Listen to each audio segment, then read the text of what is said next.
The Mazda MX-5 is one of the most familiar roadsters on the road, and in fact, probably one of the most prolific. Come to think of it, in fact, it is the most prolific, with more than 900,000 units sold worldwide. 2014 marks its 25-year anniversary, and what better way to celebrate this occasion with a flying lap around Swartkorps. The third generation MX-5 was launched almost 10 years ago and given a facelift in 2008, so it's hardly what you would call fresh-faced. It's not as muscular as rivals from BMW and Mercedes, which might explain why some regard it as the feminine choice. Likewise, the Mazda makes do without turbocharging and a fancy dual-clutch transmission.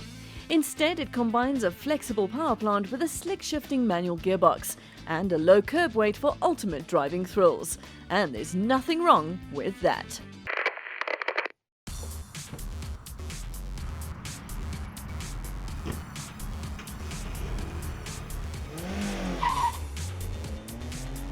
It's quite short-footed. You turn in, it reacts like a race car.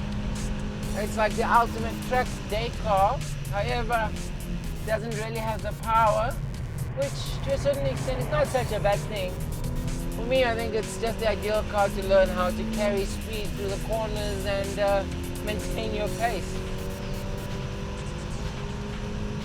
When you turn in, the car settles down, it's nice and lightweight, and as you accelerate out of it, the back end just does sit in. It doesn't really step out too much either. Here we go, turning in. Look at that, the 50-50 distribution, weight distribution is just so well balanced for the track.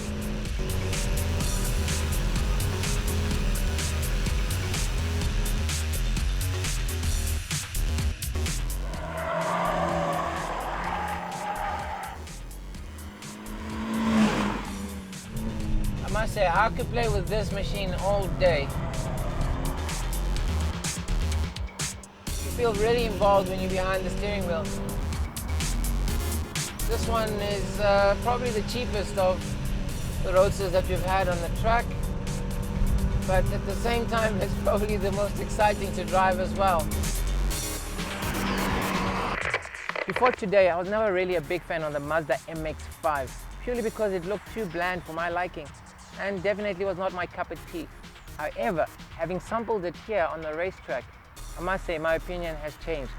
Yes, it does not have the bells and whistles of the Porsche Boxster rather, or the BMW Z4, or even the SLK. But you know what it does retain? It's the fun factor when you come to the driving feel.